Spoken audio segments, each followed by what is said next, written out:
Welcome back to the show. And இன்னைக்கு கூட வந்து நம்ம கூட வந்து ஒரு பெரிய லெஜெண்ட் இருக்காங்க. நிறைய விஷயங்கள் கேட்டுட்டு இருக்கோம். நிறைய சுவாரஸ்யமான பல விஷயங்கள் நம்ம கூட ஷேர் பண்ணிட்டு இருக்காங்க.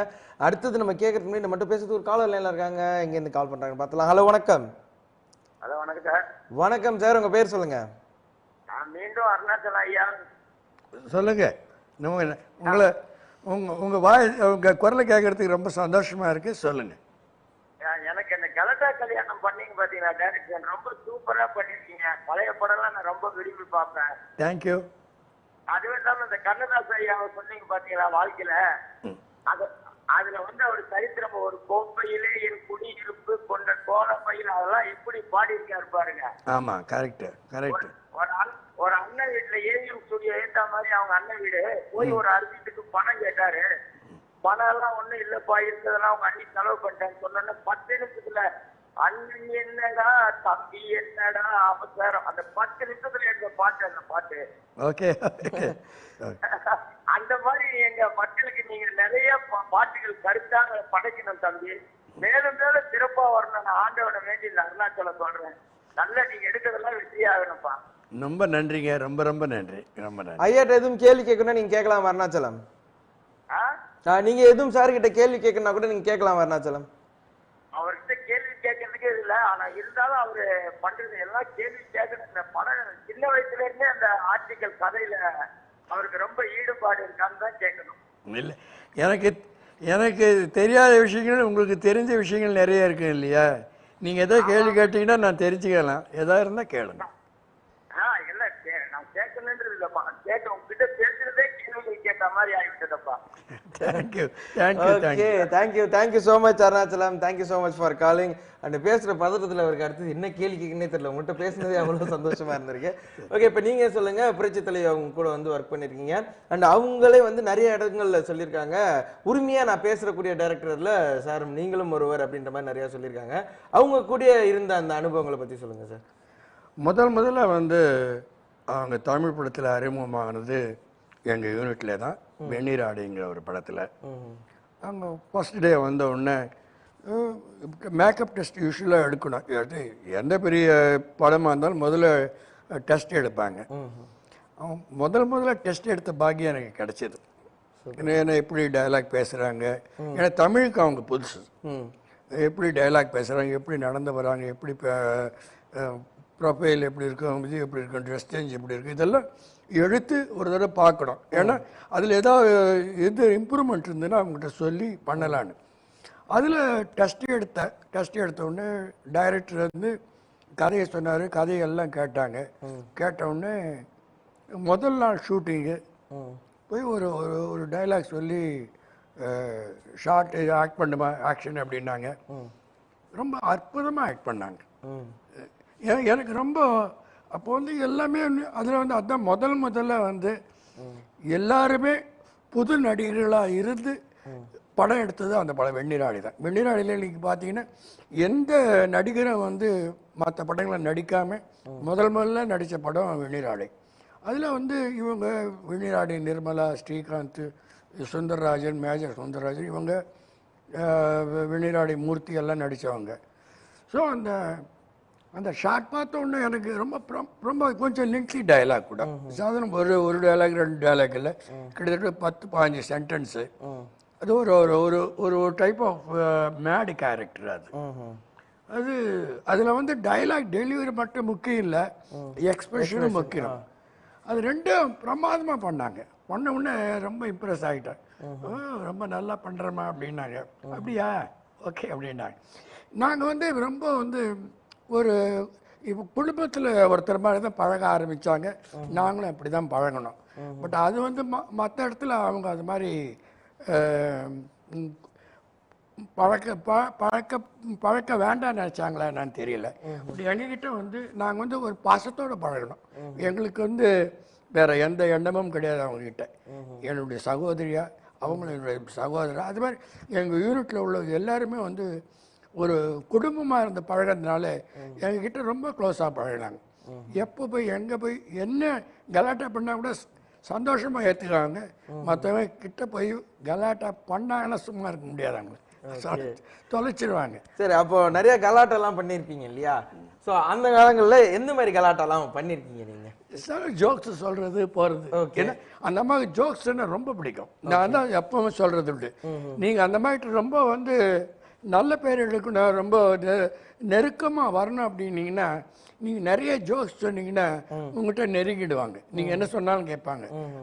அதுதான் வந்து அவங்க கிட்ட இருக்கிற வெரி பிக் குவாலிட்டி. அது பல பேருக்கு தெரியாது, எங்களை மாதிரி ஆட்களுக்கு நல்லா தெரியும். ஸோ கூட பழகின உங்களுக்கு நல்லா தெரியும். நகைச்சுவையை வந்து நல்லா ரசிக்கக்கூடிய ஒரு ஆள் அப்படின்னா நம்ம புரட்சியில் நிறைய ரசிப்பாங்க, நிறைய ஜோக்ஸும் சொல்லுவாங்க, நிறைய ரசிப்பாங்க. அது மாதிரி இப்போ அவங்க படங்கள்ல இருந்ததுக்கு அப்புறம் அப்படியே படிப்படியா உயர்ந்து அதுக்கப்புறம் முதல்வர் பதவி வரைக்கும் உயர்ந்தாங்க இல்லையா? ஸோ அதுக்கப்புறம் அந்த நட்பு வந்து தொடர்ந்துச்சாங்களா? எனக்கு அவங்க எப்பவுமே அதாவது ஒன்று சொல்லுவேன். இப்போ நீங்க வந்து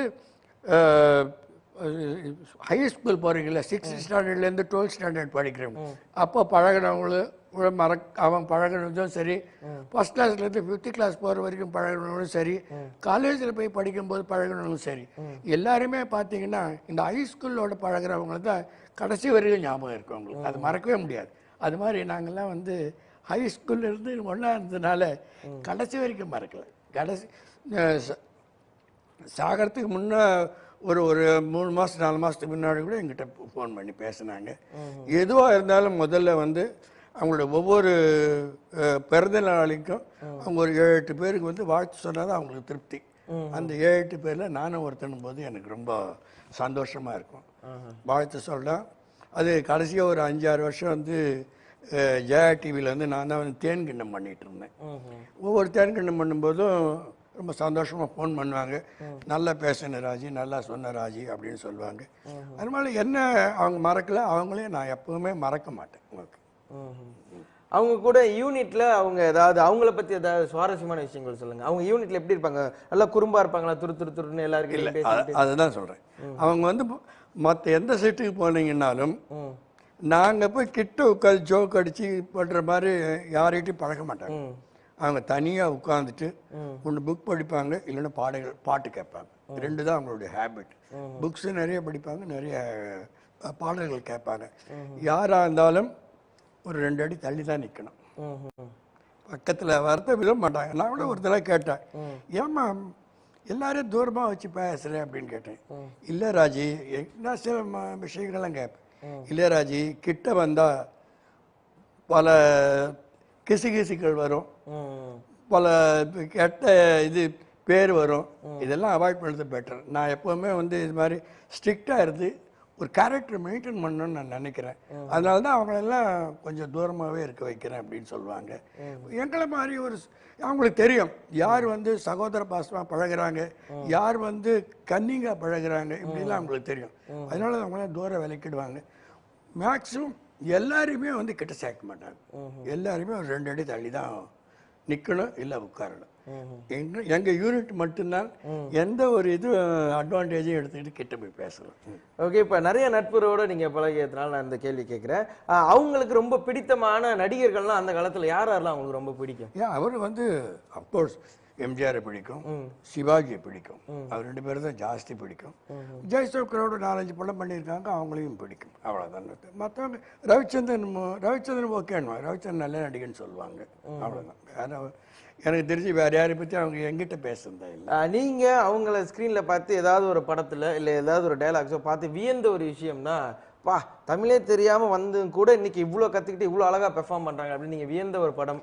இல்லை எனக்கு என்னன்னா, எனக்கு அந்த மாதிரி எண்ணமே வரல. ஏன்னா வெண்ணிராடையில் வந்து அவங்க பேசுகிற டைலாக் டெலிவரி, அவங்க சொன்ன தமிழ், அவங்க இது பண்ண இதெல்லாம் வந்து பார்க்கும்போது இது தமிழ்நாட்டில் பிறந்து வளர்ந்து தமிழையே வந்து கரைச்சி குடிச்சவங்க மாதிரி தான் இருந்தாங்களே தவிர, ஐயோ எப்படி பேசுகிறாங்க இவங்க அப்படின்னு சொல்ல முடியும்.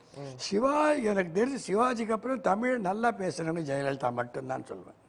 சூப்பருங்க ஐயா. ஓகே, அதுக்கப்புறம் தமிழ் பற்றி நிறைய விஷயங்கள் பேசிட்டு இருக்கும்போது கண்டிப்பாக இவங்களை பற்றி பேசாமல் நம்மளால் இருக்க முடியாது. கண்ணதாசன் ஐயா, ஸோ அவர் கூட அந்த ஒர்க் பண்ண எக்ஸ்பீரியன்ஸ் எப்படி? கொஞ்ச நேரத்துக்கு முன்னாடி கூட ஒரு காலர் ஒருத்தவங்க சொன்னாங்க, அது மாதிரி ஸ்பாட்டில் கூட நிறைய விஷயங்கள் அவங்க யோசிப்பாங்க, நிறைய சொல்லுவாங்க அப்படின்ற மாதிரி நிறைய விஷயங்கள் சொன்னாங்க. அதை பற்றி கொஞ்சம் சொல்லுங்க. கண்ணதாசன் வந்து ஒரு ஜீனியஸ்ன்னு தான் சொல்லுவேன். அவரை வந்து ஒரு பயங்கர திறமைசாலி.